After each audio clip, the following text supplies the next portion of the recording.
Estamos en la 16ª edición del Festival Verdad y como parte de ese festival, cuyo lema es junto a las víctimas caminamos hacia la verdad, queremos compartir con ustedes esta cátedra de realidad que lleva por nombre el derecho a conocer la verdad. Sabemos nosotros que lo único que puede sanar las heridas que nos ha dejado el conflicto armado y después del conflicto es el conocimiento de la verdad como punto de partida para hacer justicia, para la reparación, para la dignificación de las víctimas y para una verdadera paz y reconciliación nacional. En esta cátedra tenemos el gusto de contar con 3 invitados.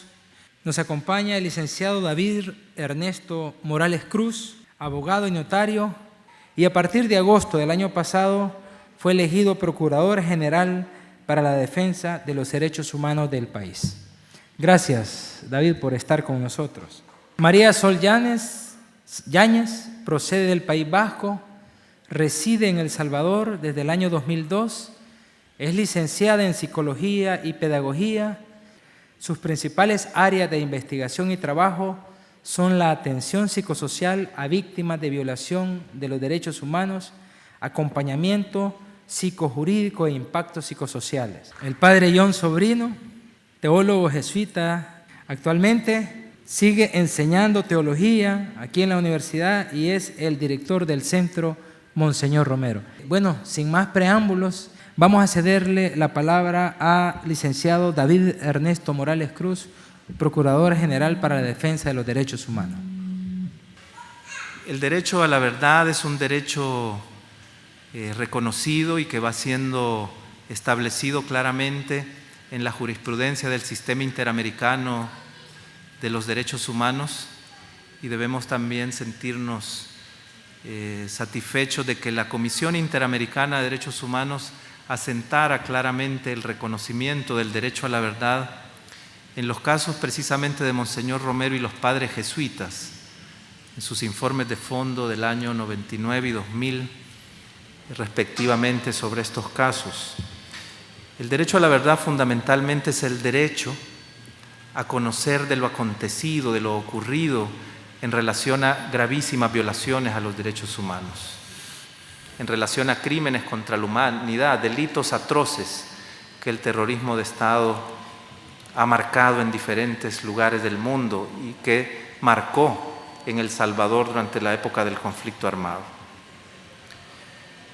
El derecho no se extiende nada más a la realidad fáctica de los crímenes. El derecho de la verdad implica conocer por las víctimas la identidad de los responsables de los crímenes, las motivaciones que los responsables tuvieron para perpetrarlos, el conocimiento de los sistemas o los esquemas de silencio, de secreto y de impunidad que se tejió para proteger a los responsables. El derecho a la verdad está íntimamente vinculado a otros derechos fundamentales de las víctimas, como el derecho de acceso a la justicia, ¿no? Y el derecho a las reparaciones adecuadas de las víctimas de estas graves violaciones. No pueden entenderse aisladamente. Los derechos humanos tienen la característica de la integralidad, de la complementariedad. Y el derecho a la justicia es la forma más completa de realización del derecho a la verdad. Es el establecimiento de lo ocurrido por la vía de la investigación, por la vía del establecimiento de las responsabilidades en un juicio, en un proceso judicial en concreto, que debería, en términos ideales, culminar con la sanción a los responsables de los crímenes. Y por eso la verdad judicial, la verdad que puede establecerse por la vía de una investigación, es también un componente que debe ser una meta en la reivindicación y en la vigencia del derecho a la verdad de las víctimas y de los pueblos. La historia y el caso de El Salvador es una historia no solo de muchos crímenes y violaciones a los derechos humanos, sino una historia en que estos crímenes fueron posibles y se perpetraron sistemáticamente durante años gracias a un sistema de impunidad institucionalizada, a una colaboración del sistema de justicia con este tipo de hechos. La Comisión de la Verdad en el año 93 lo reflexionaba claramente. Decía, no es posible entender escuadrones de la muerte a lo largo de todo un país, realizando asesinatos y desapariciones a miles de personas. No es posible entender el homicidio sistemático de funcionarios públicos, la perpetración de masacres o exterminios de población civil en zonas particularmente rurales. No es posible establecer o que se realice la práctica generalizada de la tortura de miles de personas durante la detención, si no es porque el poder público, el sistema de justicia, es el gran cómplice de la tragedia. El poder de justicia sometido a los poderes políticos, económicos y militares. Y por eso la Comisión de la Verdad de las Naciones Unidas en aquel año 93, que da a conocer su informe definitivo, plantea la necesidad de profundizar la reforma del sistema de justicia en El Salvador. Desarrolla el ideal de la reforma judicial que en términos generales planteaban los acuerdos de paz y establece una agenda de medidas concretas que incluían la depuración de los jueces cómplices del sistema judicial. Y los acuerdos de paz preveían un encuentro con la verdad, una investigación realizada por la Comisión de la Verdad y además juicios ejemplarizantes para los violadores de los derechos humanos de ambos bandos. La ley de amnistía no es un componente de los acuerdos de paz. Leamos los textos íntegramente, no hay ahí una referencia a la amnistía. Hay un principio de superación de la impunidad consagrado en los acuerdos de Chapultepec, que establece la investigación de los crímenes y la realización de juicios ejemplarizantes. La justicia y el encuentro con la verdad y la reparación de las víctimas es uno de los ideales del proceso de paz. Los poderes políticos que prevalecieron después de los acuerdos, sin embargo, tuvieron el decidido objetivo de anular en gran medida estos componentes de los acuerdos de paz relacionados a la democratización y fundamentalmente atacaron el componente del conocimiento de la verdad y de la superación de la impunidad, el componente de la reparación a las víctimas. Y la posición oficial, la posición de los gobernantes fue tradicionalmente desde entonces la negación de la historia, la negación de los derechos fundamentales a verdad, justicia y reparación de las víctimas. Fue una política de discriminación y de exclusión casi absoluta. Esto dio lugar, por supuesto, a toda una historia ahora de muchos años de lucha de las organizaciones civiles de derechos humanos que acompañaban a las víctimas. Y muchos de los casos derivaron en informes de fondo o en sentencias internacionales de organismos de protección de los derechos humanos, fundamentalmente del sistema interamericano. Y ahí tenemos a la fecha toda una producción de informes de fondo de la Comisión Interamericana, Romero, jesuitas, el caso del señor Lucio Parada, la masacre de las Hojas, que son objeto de informes de fondo de la Comisión, y también toda una producción ya jurisprudencial de sentencias de la Corte Interamericana sobre niñez desaparecida, varios casos, la masacre del Mozote recientemente. El pasado mes de febrero, la Sala de lo Constitucional de El Salvador ha dictado una nueva sentencia que abona o que es muy positiva para esta lucha contra la impunidad. Ha reconocido rango constitucional al derecho a la verdad, ha reconocido que es un derecho individual de las víctimas y de los familiares, pero que es también un derecho colectivo de la sociedad salvadoreña en su conjunto. Y ha ordenado al fiscal investigar una masacre, que es la masacre de San Francisco Angulo, 45 personas asesinadas por un escuadrón de la muerte en el municipio de Tecoluca, en San Vicente, en diciembre del año 81, en julio, perdón, del año 81. Y esto representa un avance en nuestra jurisprudencia. Se encuentra pendiente un nuevo recurso de inconstitucionalidad contra la ley de amnistía que esperamos sea contundente en materia de provocar la nulidad por vía de la inconstitucionalidad de los artículos de la ley de amnistía que pretenden evitar absolutamente el acceso a la justicia y a la reparación de las víctimas. Las víctimas han colocado informes internacionales, han generado recomendaciones y ya decía yo, informes y sentencias de la ONU y la OEA, y han sido capaces de demostrar en las sedes fiscales y en los tribunales internos la existencia de estos hechos. Pero ahora corresponde exigir del Estado con más fuerza que nunca ante estos resultados la colaboración con la verdad, la entrega de información de registros militares, la acción en materia de las investigaciones fiscales en los diferentes casos, la reapertura de los procesos judiciales en aquellos casos que han sido objeto de la amnistía o que sin ser objeto de la amnistía se mantienen ilegalmente archivados en diferentes tribunales. Para esto hemos estado motivando en este 2014, en este 34 aniversario del martirio de Monseñor Romero, la instalación de una asamblea permanente de víctimas en coordinación con diferentes organizaciones históricas de derechos humanos y comités de víctimas y comunidades de todo el país.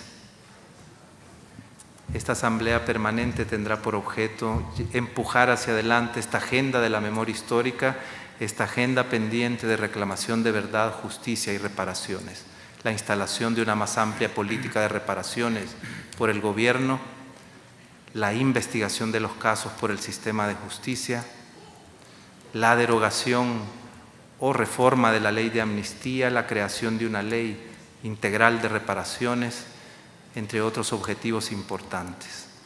Esta será una de las metas que hemos proclamado justamente este día en una asamblea de víctimas en el Parque Cuscatlán, y la Procuraduría para la Defensa de los Derechos Humanos ha colocado todo en la posibilidad de su mandato y su servicio en atención de esta agenda. Hemos comprometido hoy este esfuerzo para servir a las víctimas.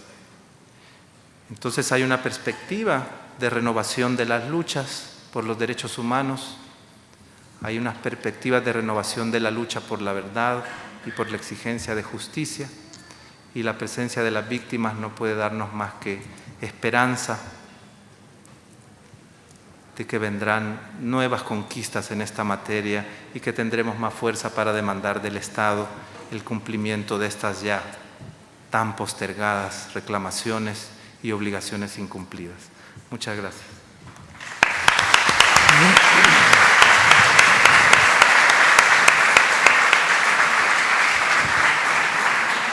Muchísimas gracias al licenciado David Morales, Procurador General para la Defensa de los Derechos Humanos. Inmediatamente le damos la palabra a la doctora María Sol Yáñez.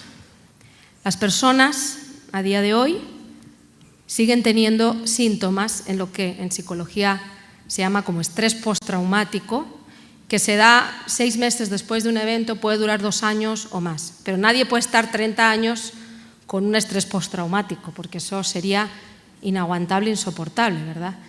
Pero sí han estado 30 años.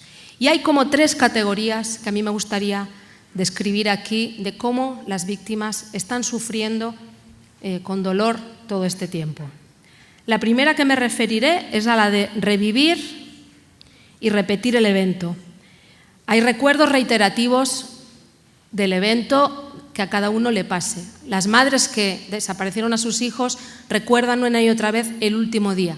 Si se fue con el abrigo, qué palabras nos dijimos, si nos habíamos peleado. Esa madre está torturada pensando yo me había peleado y él no volvió, etcétera, etcétera. La gente de la masacre del Mozote me decía en un 98% que se acordaban de la masacre cada día, con todo lo que eso conlleva. Hay sueños repetitivos, la gente sueña una y otra vez el mismo sueño. Hay reacciones físicas a situaciones que les recuerdan el evento. La segunda categoría es la evitación. Se ha creado una insensibilidad emocional como forma de protección. Uno cuando no puede más con el dolor pone una protección para que eso no le duela más. Hay falta de interés en actividades lúdicas o normales. Hay muchos que me relatan, bueno, antes de que pasó o desapareció mi hijo, mi marido o la masacre, disfrutábamos todos, íbamos a buscar fruta. Hoy en día esos placeres se sienten como culpa porque ya no está el otro ser, ¿no? Y entonces hay dificultad en disfrutar de la vida. Hay aislamiento de lugares y objetos que recuerdan el evento. Y la tercera sería la excitación. Hay dificultad en concentrarse, hay una dificultad en estar mucho tiempo haciendo una actividad. Hay respuestas exageradas a estímulos, como he dicho lo del helicóptero, pero también a veces uno está en una casa y cae un mango o un aguacate y la gente cree que es una bomba. Eso sería normal en tiempo de guerra o los años después, pero no a 30 años, ¿no? Aparte se suma que en El Salvador ha continuado la violencia que viene de lo no resuelto.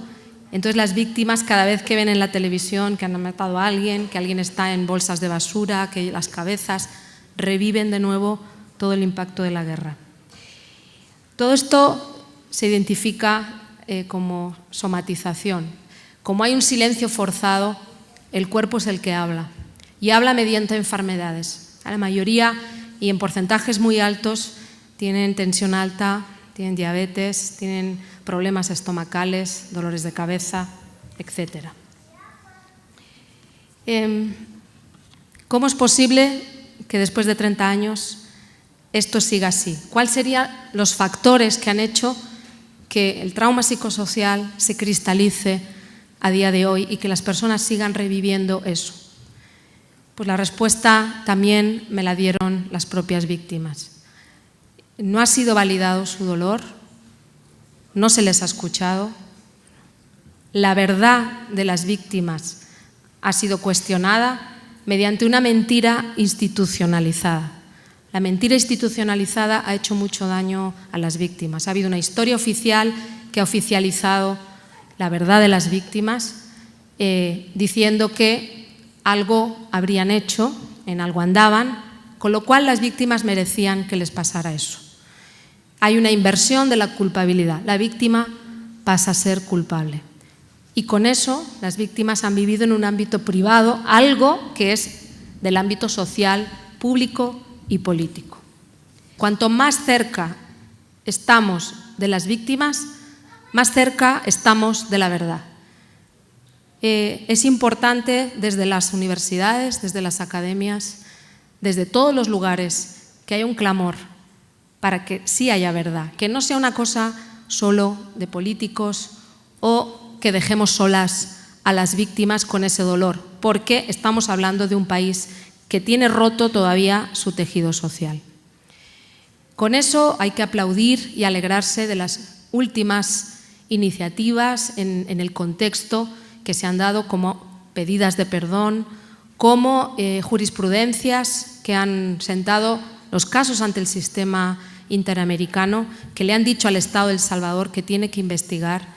Ha habido un contexto favorable en este sentido, pero cuesta, porque todavía la sociedad está en cerrar.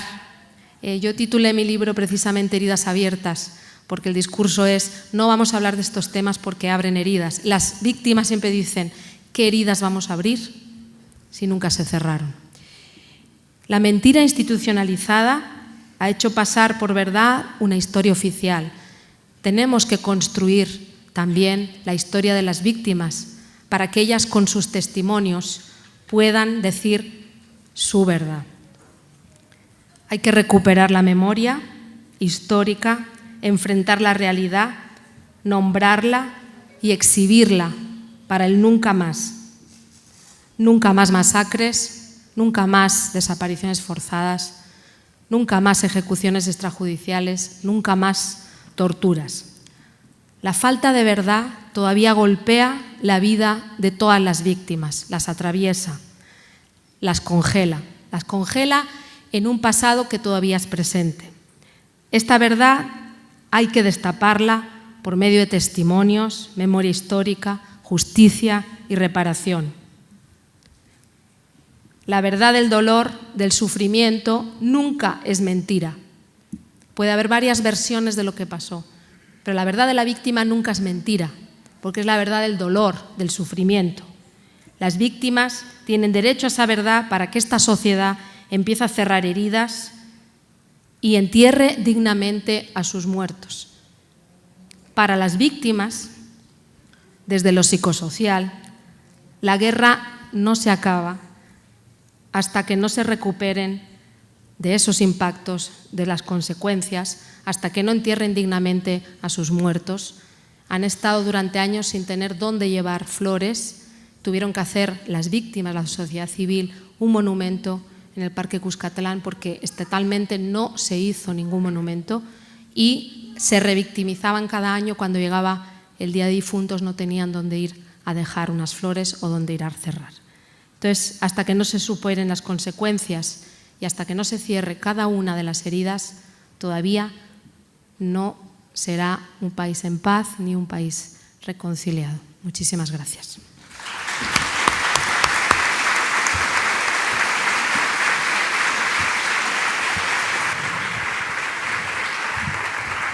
Muchísimas gracias a la doctora María Sol Yáñez. Le damos inmediatamente la palabra al padre John Sobrino. Quiero decir que en lo que esto pueda ayudar en algo, que sirva a las víctimas, pero pasando por los que no somos víctimas, ¿verdad?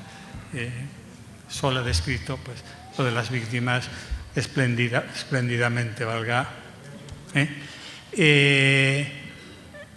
¿A qué nos puede ayudar a los que no somos víctimas, verdad? Porque si no es eso, ¿para qué diablos tenemos esto, verdad? Bueno, con esto has terminado tú, ¿verdad? Yo quiero empezar con eso, porque además de teólogo soy cura. Bueno, lo voy a decir en cuatro proposiciones, las tres primeras un poco teóricas, pero basadas en cosas, en realidades concretas, y la última, el tiempo que dé, sobre algo sumamente concreto llamado Monseñor Romero, una realidad. Entonces, primera proposición. Cristianamente, que es lo que me han pedido, la realidad de las víctimas impone al derecho una determinada dimensión de parcialidad. Es lo que quiero decir, ¿verdad? Puebla dice salir en su defensa. ¿Y cuándo se sale en defensa de alguien? Cuando alguien está amenazado. No, bueno, si es por el hambre, pero amenazado por instituciones humanas o realidades humanas. Jesús de Nazaret, en Marcos, bueno, voy a leer porque si no me alargo demasiado. Jesús tomó la defensa de pobres o víctimas, como quieran, la defensa. Y eso con absoluta ultimidad, como que, mire, no se puede ir más allá de eso, ante un hombre con la mano seca, ¿verdad? La quinta controversia de Marcos 1:5. Jesús no se somete a algo último, sacral, un tiempo, el sábado, un lugar que no sé si era muy sacral, la sinagoga. Y con ironía pregunta si en sábado está permitido salvar una vida, ¿verdad? A ver, contéstenme ustedes eso, ¿verdad? Y no mencionen a Dios, por favor. No mencionen a Dios. Bueno, eso no lo dice Jesús, pero es evidente, ¿verdad? No mencionen a Dios para justificar una cosa u otra. Salvar una vida no necesita ninguna justificación. Bueno, y entonces Jesús, sin esperar respuesta de lo que les había preguntado, sana a aquel pobre hombre, en este caso con una mano seca, a saber qué era eso, ¿verdad? Y reflexión importante, eso es más típico de Marcos, dice que, reflexión final, fariseos y herodianos, no víctimas como el pobre de la mano seca, pero además allegados a los victimarios, se confabularon para ver cómo eliminarlo. Bueno, ¿esto por qué lo digo? es exactamente lo que ocurrió con Monseñor Romero, y si me permiten, porque he dicho que es también para nosotros, no demos, digo yo, ¿verdad? Por lo menos yo hablo de mí, no nos animemos así rápidamente a defender a las víctimas, como sea, ¿verdad? Yo veo que la gente, ustedes trabajan, y ojalá, no nos animemos precipitadamente a defender a las víctimas, ¿verdad? Alguien se va a confabular, y si alguien no se confabula es que no hemos defendido a las víctimas. Bueno,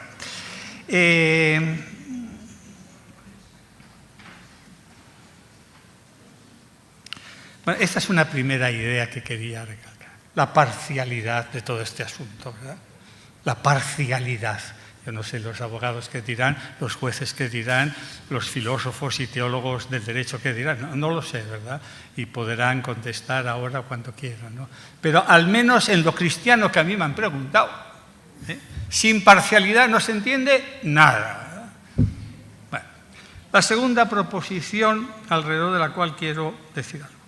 Cristianamente, el derecho fundamental de las víctimas es, digo yo, ¿verdad? Luego, a la vida. No voy a repetir que al analizar Sol en concreto, lo de las víctimas dice muchas cosas que yo no voy a decir, pero que ahí está.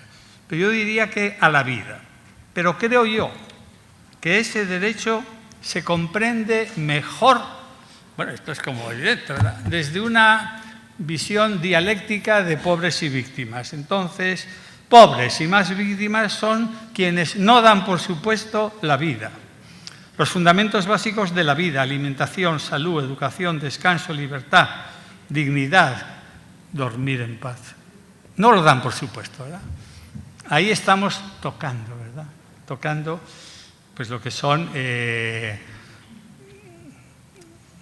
aquellos que tienen derecho a la verdad, ¿verdad? Pero esos son. Pobres son también, ciertamente, en nuestros países quienes menos dan, por supuesto, una vida de paz. Cuando se hacen los cálculos de los 75.000 cuántos y cuántos, pues salían un montón, pero muy, muy elevadísimo, de pobres, ¿verdad? No dan, por supuesto, una vida de paz y una vida con paz. No dan, por supuesto, fácilmente no ser agredidos violentamente, a veces ni no ser asesinados. Tampoco dan, por supuesto, esto sí lo ha recalcado muy bien, ¿no?, ser curados de las heridas infligidas, ¿verdad? Bueno, los que lucharon en guerra, a ver quién les cura o quién les da una prótesis, ¿verdad? Y psicológicamente, ¿y quién se va a preocupar de que podamos dormir, ¿verdad? No dan, por supuesto, que no van a ser o menos secuestrados y reclutados. Y pobres son también quienes no tienen voz ni palabra. Eso, bueno, Romero ya lo dijo. La tercera proposición, esto ya no es tanto también, pero víctimas, parcialidad, verdad. Cristianamente, a mí échenme la culpa, si quieren, de lo mal que digo lo cristiano, pero no me echen la culpa de lo que quizás les suene de chocante en eso cristiano. Eso es, en mi opinión, del Evangelio. Bueno, cristianamente, un mundo que aprisiona la verdad con la injusticia, lo cual es posible, se deshumaniza radicalmente. Y yo creo que he dado vueltas un poquito por el mundo, y esta parece ser hoy la situación en buenas partes del mundo. Podemos decir que cuando aprisionamos la verdad de las víctimas, no solo la verdad, cualquier verdad aprisionada produce estos desajustes humanos o estos quiebres en lo humano. Pero cuando aprisionamos la verdad de las víctimas en el país, y ahora eso se refiere, bien que eso lo haga para que nadie se enoje, o todos nos enojemos, bien que eso lo haga la banca o la oligarquía, ¿verdad? Bien que lo hagan ejércitos, gobiernos, ejércitos populares o de los otros, ¿verdad? Gobiernos, partidos o sindicatos. Bien que lo hagan medios de comunicación, universidades o iglesias. y especialmente cuando esas u otras instituciones aprisionan la verdad para oprimir y reprimir con mayor facilidad, ocurren infinidad de cosas terribles. Pero el país como un todo, yo no sé decirlo más claro, se deshumaniza, ¿verdad? Y un país ya no es el país de la eterna primavera, de no sé dónde, y ni no sé qué, todo lo que quieran, ¿verdad? Los árboles seguirán siendo bellos, y los ríos, y el océano, se deshumaniza. Un campesino, de las muchas cosas que he oído, dijo, Monseñor Romero dijo la verdad. Nos defendió a nosotros de pobres y por eso lo mataron. Monseñor Romero dijo la verdad públicamente, con un micrófono, y así le fue. Para los que no recuerden esto, varias veces interfirieron la radio, 2 veces dinamitaron la radio, ¿verdad? Y su última homilía la dijo el 23 de marzo, la dijo por teléfono. Y el teléfono estaba conectado a una radio de San José de Costa Rica. Bueno, una forma de decir que decía la verdad públicamente y no dijo, bueno, como ahora ya ni micrófono tenemos, esta vez que quede en casa. No, dijo la verdad públicamente, vigorosamente, pues ya lo saben, ¿verdad? Insistentemente, una y otra vez, repetidamente. ¿Y por qué? Porque repetidamente ocurrían los horrores en el país. ¿Cómo preparaba las homilías? Bueno, en su biblioteca ha quedado, hay libros de exígesis y solía leer para saber lo que decían los exegetas, los teólogos. Pero además dice, y lo dijo un 23 de marzo de 1980, ¿verdad? La víspera antes de matarlo. Dijo, le pido al Señor durante la semana, mientras voy recogiendo el clamor del pueblo y el dolor de tanto crimen, la ignominia de tanta violencia, que me dé la palabra oportuna. Esto es bello, ¿verdad? Lo primero, para consolar, ¿verdad? Esa idea que sale de diversas formas, pero la palabra para consolar, para denunciar, para llamar al arrepentimiento. Y luego ya se pone con humor. Y aunque siga siendo una voz que clama en el desierto, sé que la Iglesia está haciendo el esfuerzo por cumplir con su misión. Bueno, y el campesino terminó y por eso lo mataron, cosa que no voy a decir. Solo voy a decir, solo tengo 10 líneas. Con asombro y con la decisión a mantenerlas siempre vivas, lo que he dicho al principio, ¿verdad? De todo esto y de todo lo que hemos oído y oiremos, ¿verdad? Realmente que nos diga algo, que nos ilumine algo, que nos cuestione algo. Y si no dormimos bien alguna noche, no nos preocupemos. Peor sería dormir bien en este país con todo lo que hay y ha habido, ¿verdad? Bueno, con la decisión a mantener siempre vivas estas palabras, las citamos. Monseñor Romero, el defensor de los pobres y el decidor de la verdad. Una homilía. La homilía es 2 de octubre de 1977. Hermanos, guarden este tesoro. No es mi pobre palabra la que siembra esperanza y fe. Es que yo no soy más que el humilde resonar de Dios en este pueblo. Es audaz, ¿verdad? El humilde resonar de Dios. Es audaz, pero sencillo y humilde en este pueblo, ¿verdad? Lo que les he dicho al principio, ¿verdad? Romero era para todos, sin duda, para todos y todas, todos. Y la esposa del embajador japonés, a quien le secuestraron al marido japonés, y Monseñor le consoló, para todos y todas, pero sobre todo de este pueblo. Entonces, con esto y lo que ustedes piensen, digan y hagan, quizás entre todos, ¿verdad?, damos un empujón a esto de los pobres y la verdad.